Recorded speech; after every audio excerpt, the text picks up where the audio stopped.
ምረጥ ምረጥ ምረጥ ነው ምረጥ ከውሾቼ ምረጥ ሁለቱም ምረጥ ሌሎቹን እንግደላቸው ምረጥ ልጅ ይመረጣል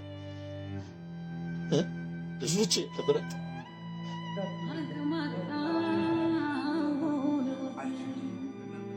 ከሁሉም ነገር በላይ መንፈሴ የሰበረው ዛሬ ጠዋት ልጆቼ የሚጠብቃቸው ሰው ሲጠጋቸው የሚጮህ ውሻ ድንክ ውሻ አብሯቸው የሚሆነው ውሻ ሞቶ አባቢ ስፓርክልን ገደሉት፣ ታይገርን ገደሉት። አባቢ አንተን ይገለዋል ወይ? አባቢ እሷን ይገላታል ወይ? እህቴን ግን አሁን ወጣ በቃ የሆነ ድርቅ አለ ግራ ገባ። ያላሰብኩም ተንኮልና ድንጋጤ ሲመጣ መናገር የሚያጥራን መጥቶ ነው ነገር አለ። 129 ውሾች በአንድ ጊዜ ተገደሉ። የጎዳና ውሾችን በመርዝ የማስወገድ እርምጃን ተከትሎ በአዲስ አበባ ከተማ አስተዳደር አማካኝነት ከሰሞኑን የጎዳና ውሾችን በመርዝ የማስወገድ ዘመቻ በስፋት እየተከናወነም ይገኛል። እርምጃው በዋናነት ባለቤት የሌላቸውና በቡድን የሚንቀሳቀሱ ውሾችን መነሻ ያደረገ ቢሆንም አፈጻጸሙ ግን የእንስሳት መብት ተሟጋቾችንና ነዋሪዎችን እያሳዘነም ይገኛል ተብሏል። በተለይ በአቃቂ ቃሊቲ ክፍለ ከተማ ወረዳ 12 በሚገኝ የውሾች ማቆያና መጠለያ ውስጥ የነበሩ 129 ውሾች በመርዝ እንዲገደሉ መደረጉን ከፍተኛ ተቃውሞን አስነስቷል። እነዚህ ውሾች በመኪና አደጋ የቆሰሉ በአረጋዊነታቸው ምክንያት የተጣሉና በባለሙያዎች ክትትል እንክብካቤ እየተደረገላቸው የነበሩ ውሾች ናቸው። እንደ መጠለያው አገላለጽ የክፍለ ከተማውና የወረዳው ጸጥታ ኃይሎች ነን ያሉ ግለሰቦች በድንገት ወደ ግቢው በመግባት ሰራተኞቹን በማስገደድ ካስወጡና የደህንነት ካሜራዎችን ካጠፉ በኋላ 129ኙንም ውሾች በመርዝ እንደገደሏቸውም ምንጮች ጠቁመዋል። ምረጥ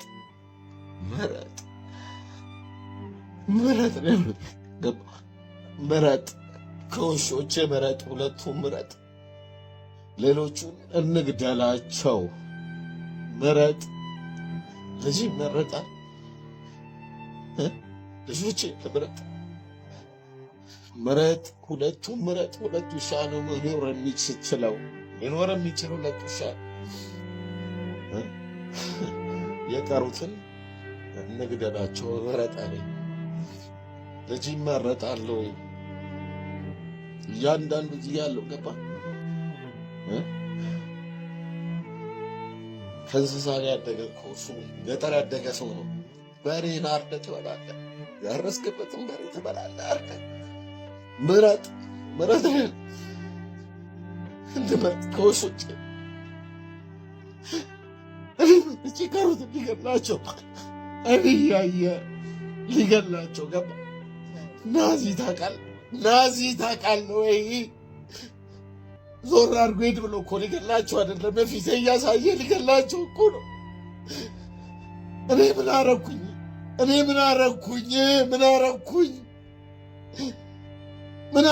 አይተኛናል ከውሻ ጋር በኖርኩ በበላው ባደርኩ በወደድኳቸው ምን በደልኩኝ? ንገረኝ። ምን በደልኩ? ማን ጋር ደረስኩኝ? አንገቴን በደፋ ከሰው ተለይቼ ከእንስሳ ጋር በኖርኩኝ ህመሜን፣ ጉዳቴን፣ ማጣቴን፣ ልጄን ያጣሁትን ነገር በሙሉ በሆስፒታል ላገኝ በመሞከር ያጣሁትን ምን በደልኳቸው? ከመሸ የፍርድ ቤት ወረቀት አሳየኝ። ከምሽቱ 1 ሰዓት ከምናምን መጣ ቤቴ ልገባ አንኳኩተህ በር ከፍቼ የለ በስነ ስርዓት ከፍቼ እያናገርኩ የሕክምና ወረቀት ያላቸው ውሾች 10 ውሻ አለኝ። ጠየከኝ፣ መለስኩኝ። ተከተቡበትን አልከኝ፣ አሳየው። አንቀጹን አዋጁን አሳየው። ማንም ሰው የውሻ ባለቤት መሆን ይችላል። ውሻ ሊኖርህ መብት አለ። ውሾችን በስነ ስርዓት በየዓመቱ የሚገባቸውን ሕክምና እስካሳከምክ በፍቃድ ባለው የሕክምና ባለሙያ እስካሳከምክ ድረስ ዘግተህ እስከያዝክ ድረስ ሰው ላይ ጉዳት እስካላደረሱ ድረስ የማኖር መብት ሕገ መንግሥቱ ሰጥቶሃል አልኳቸው። ይሄ የድሮ ሕግ ይለኛል። አንቀጽ እያሳየሁት በነጋሪት ጋዜጣ የታወጀውንም እያሳየኋቸው ጉልበት ከሌሊቱ 1 ሰዓት ተኩል ላይ የፍርድ ቤት ወረቀት ሳትይዝ በጉልበት በር ይዘህ ምረጥ ከውሾች ምረጥ አለኝ። 2 ምረጥና የቀሩትን ልግደላቸው። አጥቼ ለቀቅኳቸው። ውሾችን ለቀቅኳቸው። ገደሉብኝ። ውሻዬን ገደሉብኝ። አፍነው ወሰዱ። ውሻዬን ገደሉብኝ። አስበላሁት። ውሻዬን አሳፈንኳቸው። ጉልበት አላቸው እነሱ፣ የለኝም። አፍነው ወሰዱ፣ ገደሉ፣ እንደፈለጉ አረጉ። እኔ አቅም የለኝም። ተሸነፍኩ፣ ወደኩኝ። ላድናቸው አውጥቼ ለቀቅኳቸው፣ ፈትቼ ለቀቅኳቸው። አልሄድ አሉኝ፣ አባረርኳቸው። በዱላና በድንጋይ አባረርኳቸው። ገደሉት ውሻዬን። የሚያፍኑትን አፈኑ። ይህንን የመጨረሻ ልጆቼ ባሉበት በቤቴ ካሜራ አጥፋሉኝ። ምስክር የሚሆን ሰው እንዳይኖር አስወጣልኝ። ስልኬን ቀሙኝ። ስለ ውሻ ፍቅር እናውቃለን። ያው ስንገልጸው ቃላታችን ይለያያል እንጂ ስለ ውሻ ፍቅር ምን ያክል እንደተሰበርኩ እኔ የማውቀው። አብሮም ለውሻው ያለውን ፍቅር ስለማውቅ እኔም ውሾች ስለሆኑ፣ ምክንያቱም ምንድን ነው ያሰብኩት ቪዲዮውን እንዳየው የአብሮን ስብራት ሳይሆን ውሾች አሉ፣ 3 ውሾች ከእነሱ ውስጥ ምረጥ መባል ነው። ምክንያቱም መርጣችሁ ማስገደድ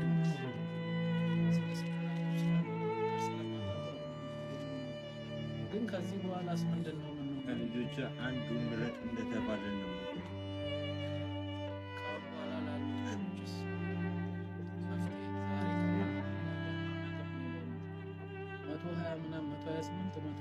ውሻ ሲሞት የሆነ ነገር ብንነጋገር አንድ አቋም ላይ አንድ ዓላማ ላይ ብንቆም ነገ ከነገ ወዲያ ውሾችን የምናተርፍበት መንገድ ነው።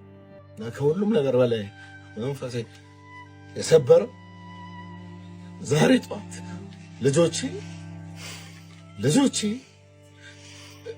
የሚጠብቃቸው ሰው ሲጠጋቸው የሚጮህ ውሻ፣ ድንክ ውሻ፣ አብሯቸው የሚውለው ውሻ ሞቶ አባቢ ስፓርክልን ገደሉ፣ ታይገርን ገደሉ። አባቢ አንተን ይገለዋል ወይ? አባቢ እሷን ይገላታል ወይ? እህቴን ወንድሜን ትገላለች ወይ? እዚህ ውስጥ እንደ እንቁላል ተንከባክቤ የሰራሁትን ሜንታሊቲያቸውን ሶሻል ፋብሪኩን የለፋውበትን ሰበሩብኝ። ልጆቼ ሰጉ። ከቤት አወጣኋቸው። ልጆቼን ይዤ አያቴ ጋር አስቀመጥኩ። እዛ ቤት አልመለስም። ሁሉም ወዶ አይደለም እዚህ ጋር ተጨንቆ ተከፍቶ ፊቴን እስኪ አይናገርም። እኔንም እስኪ ሰፈሬ ላይ መጣ አፋሩ ማን ነው ብለህ ጠይቅ። እንስሶቼ ገዝተው በእንስሶቼ ተከብሬ ሰፈሩን አስከበሬ ነው ማለት። በግሌ እኔ ጠዋት ውሾቼ ሲሰደዱ የቀረጽኩት ቪዲዮ አለ። እብዶኜ በጣም የማሳዝነውኝ ማለት ግን አሁን ወጣልኝ። በቃ የሆነ ድርቅ አልኩ። በቃ ግራ ገባኝ። ያላሰብከውም ተንኮልና ድንጋጤ ሲመጣ መናገር የሚያጥፋ መጥቶ ነው ነገር አለ። አሁንም እኛ የሆነ ጥሩ ነገር ውሾቹ ጥሩ ናቸው ወይ ሰው ላይ ያደረሱት አግሬሲቭነት ነገር የለም። ባለቤት ያላቸው ውሾች ናቸው። የሰው ልጅ በሚኑ እንደሚበላ በሚኑ የሚበሉ ውሾች ናቸው። የለመነ የለም፣ አብሉልም ብሎ ያስጨነቀ የለም። የከበደው የቱ ነው? ማን ነው የከበደው? ሰውን የከበደው እንስሳ። የእጽዋት ግቢያቸውን ስለምንድን ነው መንጠቅ? እነሱም እኮ ነፍስ ስላላቸው። እነዚህ ነፍሶች የት ይሄዱ? ሰው ካገለለው ፈጣሪን የፈጠረውን ፍጥር እንዴት ሰው ያገለለው? ለዚህ አዝናለሁ እንጂ ሌላ ምን እንደምን ስታቸው ደቀኳቸው አቀኳቸው ደቀኳቸው። ይህንን መጨረሻ ምንም ሰው ላይ ሳልደርስ ሁሉን ነገር በሕጉ መሰረት ሄጄ በሚችሉት ነገር አጠቁኝ፣ ሰበሩኝ፣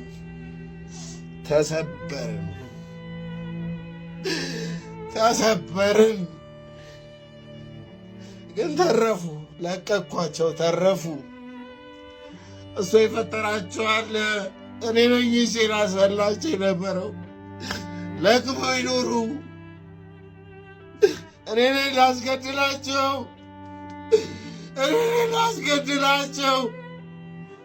አስበላሁት፣ ውሻዬን አሳፈንኩት። ይህንን መጨረሻ ይህንን መጨረሻ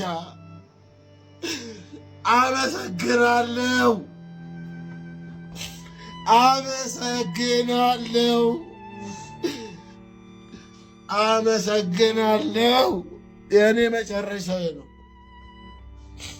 ይህንን መጨረሻ ከፋኝ፣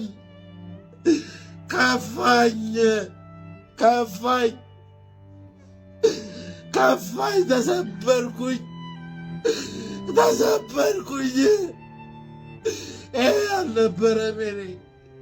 ይህ አልነበረም ሕልሜ ገደሉት። ምን አረኩኝ? ማን አይደረስ አንገቴን በደፋው ውሻውን እንደ ውሻ መኖር ምን አረኳችሁ? ማን ላይ ደረስኩኝ? የትኛው ፖለቲካ ውስጥ ገባው? ማነኝ እኔ እንደ ውሻ መኖር ውሻውኜ በኖርኩኝ? ምን አረኩኝ?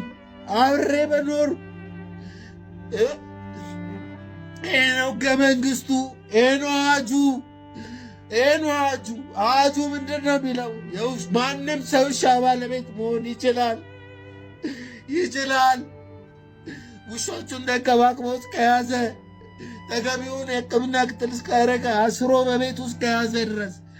ከዚህ ውጭ ምን አረግ? ወረቀት አቀርብ።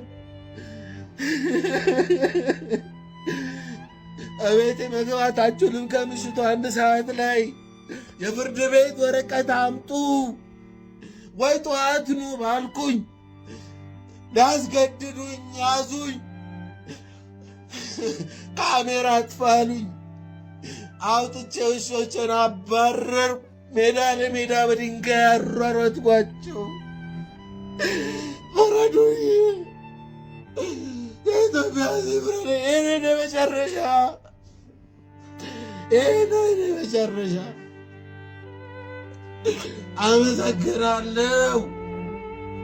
አመሰግናለሁ። ግደሉኝ፣ ኑና ግደሉኝ። አለቀ። ምረጥ። እኔ ልምረጥ፣ ልጆቼን ልምረጥ። ለየትኛውን ቀድመን እንደምገል ምስክር እንዳይኖር ካሜራን አጥፋ። እቤት ውስጥ ያለውን ሰው አስወጣ። ይህንን መጨረሻ ሁላችሁንም አመሰግናለሁ። ቴንኪው ለሁሉም ነገር አመሰግናለሁ። ይህንን መጨረሻ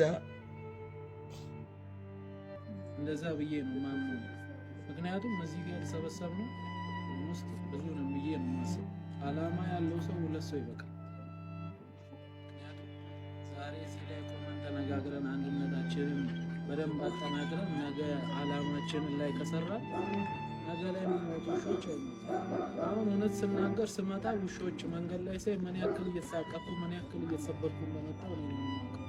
ነገ ከነገ ወዲያ ዕጣ ፈንታቸው ሞት እንደሆነ ስለማውቅ፣ ምክንያቱም ሰው ተናግሮ ይሞታል። ህመሙ እነዚህ ተመርዘው እየተቃጠሉ ነው የሚሞቱ። በውሾች ምክንያት በጣም ብዙ ጊዜ ላይ ተጣልቻለሁ፣ ግን ለቀሩት ውሾች መፍትሄ ነው። ምክንያቱም ለማይረባ ነገርም ማህበር ተቋቁሞ እኮ ሰው ሲጠጣ ሲበላ ለውሾች አንድነት የምንቆም ከሆነ ለውሾች ድምፅ የምንቆም ከሆነ ግን ትልቅ ነገር ነው እና ሁላችሁም እንደው ባንነጋገር ማለት ሁላችንም በልባችን ቃል ተገባብተን አንድ ዓላማ አብረን ብንቆም ደስ ይለኛል። ምክንያቱም ጠንካራ ነገር ነው ድምፅ ያለውን ነገር ስለሚሰማ እና ሁሌ እንደዚህ እየቀበርን እየተሰበርን መኖር መቀጠል ተገቢ ነው ብዬ አላምንም። ለአንድነታችን ብናስብበት አሪፍ ነው። ለማህበረሰብ ደግሞ የሆነ ነገር ተቋቁሞ የሚያርስበትን በሬ አልበላም ብሎ በራብም ሞት ህዝብ ነው። እዚህ ጋር ግን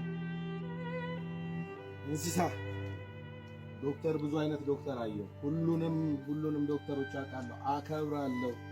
በቃ ተምሮ የሚገል ዶክተር አለ፣ ተምሮ የሚያድን ዶክተር አለ።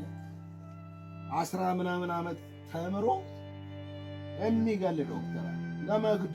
ለመግደል የተሰለጠነ 14 ዓመት ተምሮ የሚገል በድንጋይ እኮ ይገደላል።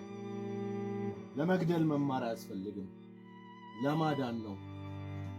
ሁሉም ሆነ እነዚህ ውሻዬን ገደሉ፣ አለቀስ ጠባል አዘን የለመድኩት አልመልሶም። ለማይነገሩ ለነዚህ ዱዳዎች ግን